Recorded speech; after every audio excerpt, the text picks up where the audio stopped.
बिस्मिल्लाहिर्रहमानिर्रहीम। अपने प्यारों को अपने पास रोकने की तदबीर करते रहना सुन्नत यूसुफ है। हजरत यूसुफ अलैहिस्सलाम को बादशाही का ख्वाब दिखाया।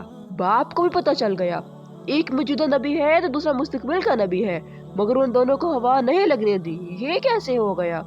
ख्वाब खुशी का था मगर चक्का गम का चला दिया। यूसुफ 2 किलोमीटर दूर कुएं में पड़े हैं लेकिन खुशबू नहीं आने दी। अगर खुशबू आ गई तो बाप रह नहीं सकेगा, जाकर निकलवा लेगा। जबकि बादशाही के लिए सफर इसी कुएं से लिखा गया था। समझा दूंगी तो इखलाकी तौर पर बहुत बुरा लगेगा। एक बाप अपने बेटे को बादशाह बनाने के लिए इसे कुएं में डालकर दरख्त के पीछे से झांक झांक कर देख रहा है कि काफिले वालों ने उसे उठाया है कि नहीं। लिहाजा सारा इंतजाम अपने हाथ में रखा। अगर यूसुफ के भाइयों को ये पता होता कि कुएं में गिरना बादशाह बनना है तो वो यूसुफ की मुखालफत करके इसे असल में बादशाह बनाने में अल्लाह ताला की तरफ से इस्तेमाल हो रहे हैं, तो वो एक दूसरे की मिन्नतें करते कि मुझे धक्का दे दो, मुझे कुएं में फेंक दो। यूसुफ अजीज मिस्र के घर के वो नेमतों भरे माहौल से उठाकर जेल में डाल दिए गए। इन्नमा मअल उसरि युसरा। जेल के साथियों की ख्वाब की ताबीर बताई तो बच जाने वाले से कहा, मेरे केस का जिक्र करना बादशाह के दरबार में। मगर मुनासिब वक्त तक जेल में रखने की स्कीम के तहत शैतान ने इसे भला दिया। यूं शैतान भी अल्लाह ताला की स्कीम को समझ न सका और बतौर टूल इस्तेमाल हो गया। अगर इस वक्त यूसुफ का जिक्र हो जाता तो यूसुफ सवाली होते और ये मेरे रब को पसंद ना था। उसकी स्कीम में बादशाह को सवाली बन कराना था और फिर बादशाह को ख्वाब दिखाकर सवाली बनाया। यूसुफ की तदबीर ने उनके अक्ल दानिश का सिक्का जमा दिया। बादशाह ने बुलाया तो फौरन फरमाया, मैं एनआरओ के तहत बाहर नहीं आऊंगा जब तक औरतों वाले केस में मेरी बेगुनाही न साबित हो जाए। औरतें बुलवाई गई।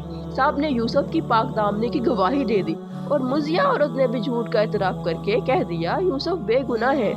वही कहत का कबाब जो यूसुफ को बादशाह के पास लाया था, वही यूसुफ के भाइयों को उनके दरबार में ले आया और दिखा दिया कि वो एक बेबस और मासूम बच्चा है जिसे तुम्हारे हसद ने बादशाह बना दिया। फरमाया, पहले भी तुम मेरा कुर्ता लेकर गए थे जिसने मेरे बाप की बेनाई खा ली, क्योंकि वो इसे सूंघ कर गिरिया करते थे।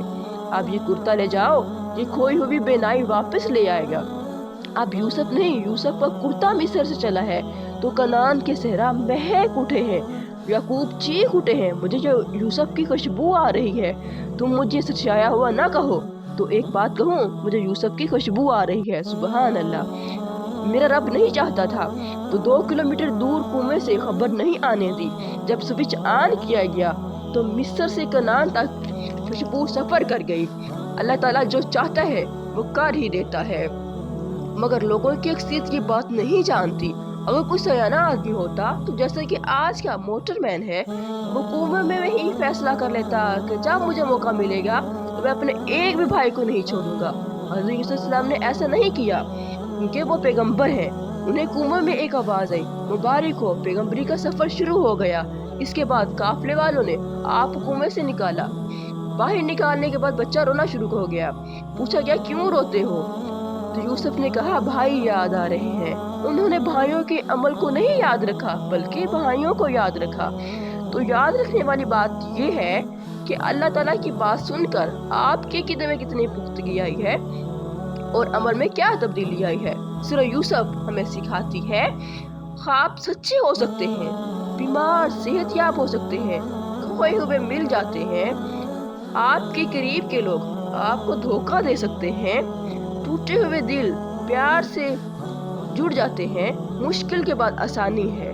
सबसे बढ़कर अल्लाह अज़्ज़ व जल के फैसलों में बहुत सी हिकमतें पोशीदा हैं जो वक्त आने पर हमें समझ में आती हैं।